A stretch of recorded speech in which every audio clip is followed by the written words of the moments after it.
Greetings, ladies and gentlemen, and welcome to this latest edition of Tales from Outer Space, where I take stories from across the internet and read them for your entertainment. This particular story is called Admiral. The human vessel has been crippled. Scan show power to all systems offline. Written by ARedWalrus. Admiral, the human vessel has been crippled. Scan show power to all systems offline. Ensign Trask boldly reported to Admiral Dreed. Good.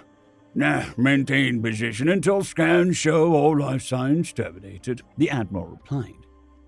The human vessel had been attacked by marauders, and their navigation systems disabled well before they hit the border that Dreed was in charge of keeping secure. High Command dictates a strict policy of destroy on sight for any interlopers, so Dreed hadn't bothered to have the ship scanned before he ordered the attack. The Admiral had heard of these humans, but the Terran species were fiercely territorial isolationists, so the two species had never interacted outside of political peace summits, and even then, only in passing. He wondered at their gall to breach the border, especially in a vehicle that put up such a pitiful resistance. He mused internally, pleased with the superiority of his homeworld's forces, pleased with his own unerring command. His thoughts were interrupted by a now panicked-sounding Ensign Trask. Admiral, our sensors are showing the life signs outside the human vessel, rapidly closing in on our position. Intrigued but frowning, the Admiral replied, "Open fire." A moment passed in silence. "Benson, why am I not hearing weapons fire?" Sir, it appears they're not in vehicles. Our targeting systems use a magnetic signature lock to... I know how our targeting systems work, Ensign. Sir, they don't have enough metal large enough just for us to establish a lock-on. Our systems keep relocking on their ship as the only available target. Just as Street was about to reply, a human made it to the command bridge's central viewport. "What in the..." Street began to say, but he stopped short as the human pressed a piece of fabric to the viewport. It had something in human text scrawled on it with soot. "Benson, translate now." Yes, sir. It appears to read, we came in peace, fleeing an attack, and you opened fire. We know we are dead, but we are taking you with us, the ensign said, now sounding a bit fearful. "Ensign, where are the other life signs that left their ship?" the Admiral asked, now sounding apprehensive to himself. The human raised the other hand, the one not grasping the cloth, and extended a single digit, the central one.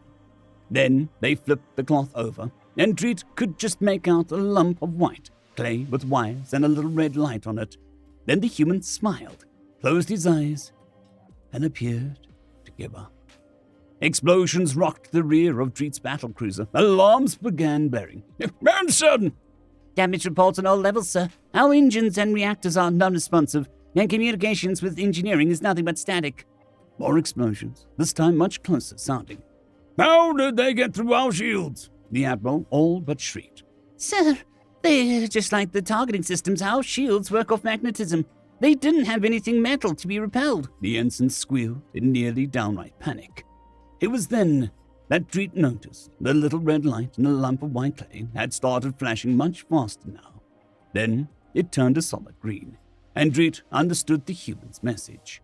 He had been their only chance of survival, and he had murdered them. Dreed chuckled to himself, thinking, "I never thought that I'd be outplayed by someone I had already defeated." And then the clay detonated. Fast forward 3 galactic standard cycles.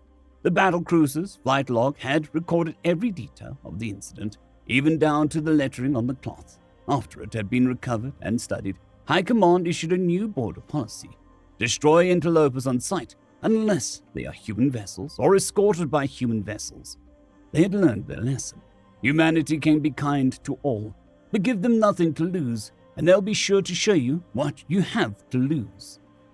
Dretik, the late Admiral's son, smiled as he shook the human diplomat's hand, formalizing a border alliance with the humans. From now on, those wishing to visit Terran space would be escorted by human vessels, not to protect them from the Terran, but to protect the Terran from everyone else. End of story. Story number 2. Close Air Support, written by Insurance Heart 827. Harbin's body shook with every impact. They were painful, even inside her noise-cancelling bubble inside her helmet, and the shockwave seemed to roll right through her organs. She felt sick, scared, desperate, but she was not confused. She knew exactly what would save her unit and her, and she knew exactly that was one thing that she did not have: air and orbital superiority. It was easy for the conglomerate and that much harder for her own troops. Harbin, Her second-in-command came crawling up to her as they were showered with another wave of dirt and debris. if we don't get out there, we're going to be torn up. What's the word from the Lords? They're still cracking negotiating with the damned humans, she answered. I thought they're supposed to be reliable, He yelled back. Dust spewed down his visor as a chunk of shrapnel skeeted past between them. Harbin leaned back into her foxhole. Lord Bray's trying to lowball them, I'm sure. The humans know we're desperate. They would want to be paid up front. Cracking higher guns. This should never have happened. I know, but we're in this now. Let me see if screaming at command will motivate them. She was cut off as a deafening boom and a rocking shockwave pressed her shoulders, and the remaining foliage around them into the ground. She threw her head back to look up at the sky and found the cause. In between the common sweeping, bulbous silhouettes of the conglomerate cruisers, a different shape had appeared. It was blocky, long with a wedge front, and even from the ground, Harbin could see its flanks alight as it spewed gunfire at the enemy ships around it. Her comm set crackled to life. A shrill beep drilled into her eardrums for a short moment, making her grit her teeth. Then, disturbed by static, a voice came through. The accent was strange, abrupt, consonants too hard and vocals cut short, but her translator did the work.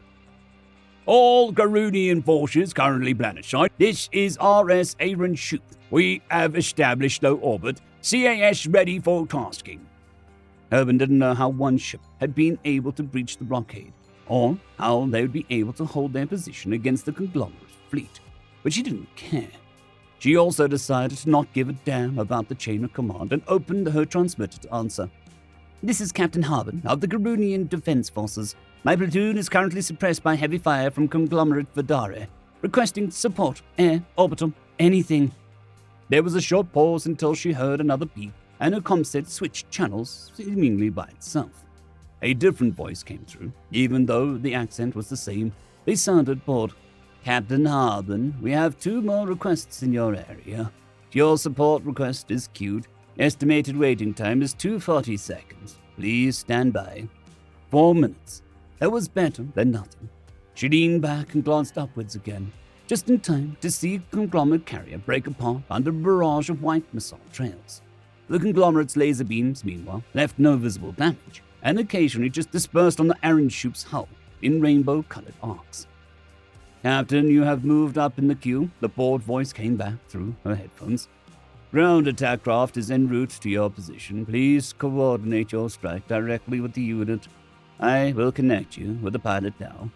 Before Harbin could answer, a short burst of static told her that the channel had been switched again, and immediately the third voice began speaking, calm, almost as bored sounding as the previous one, but she had never been so happy to speak to a stranger.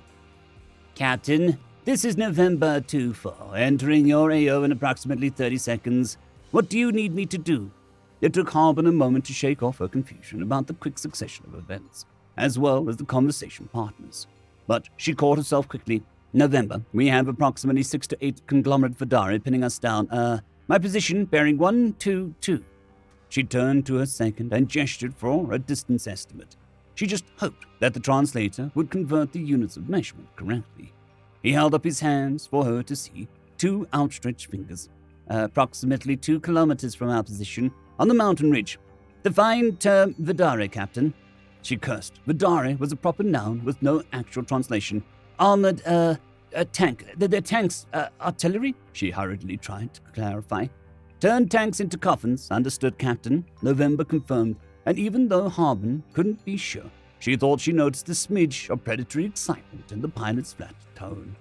Then, out of nothing, just as another bolt exploded just behind her platoon's line of foxholes, a terrible shrieking rapidly became louder, and suddenly, with a thunderclap that shook the ground, a dark grey triangular craft shot down from the sky, almost vertically, and getting closer to the ground faster. When Harbin already feared they would crash, it raised its nose, with its impossible velocity, not higher than maybe 50 meters above the rocky ground. roared towards the mountains. Engaging, Harbin couldn't quite place it, but she felt that the professional tone of November 2-4 was laced with a gleeful malice, something caged in that cockpit that wandered out and wanted blood. Anti-air fire flailed uselessly against the craft as it charged forward. A missile, the only one that was on course, was avoided by slightly dipping on the wings, as if sidestepping a pedestrian walking on the opposite direction. Guns, guns, guns! The ridge of the mountain vanished in a giant cloud of white smoke and yellow dust. 1.5 seconds later, the sound of the weapon fire and the impacts were audible to Harbin and his soldiers as a dull echo in the distance. As November turned around in Harbin's direction, she saw columns of black smoke rise up from where the Vidara had been. Around her, her whole platoon erupted in cheer. November 2-4 could hit Smash 8, no targets remaining, the operator of the ship returning to the conversation. For them, this was nothing special. The vanishing of at least 30 lives, even if they were conglomerate, was ordinary to them. Return to base, volume for tasking. Wilco, Oracle, the pilot confirmed. Harbin watched as the craft returned to their position, strolling this time compared to the mad sprint it had performed to get its prey. Inside the scorched and scratched canopy of the cockpit, Harbin could see the pilot, faceless, waving lazily as they circled just for a bit. The anti-air guns of the Vidara had tried their hardest, but this craft was made to be harder. "Thank you, November," Harbin said. She felt as if she had been holding her breath since the Ship had arrived. Now that the tension was falling off, she could have fallen asleep where she stood. "My pleasure, Captain," the pilot answered, before flipping the plane skywards again and began to climb. She believed him. End of story.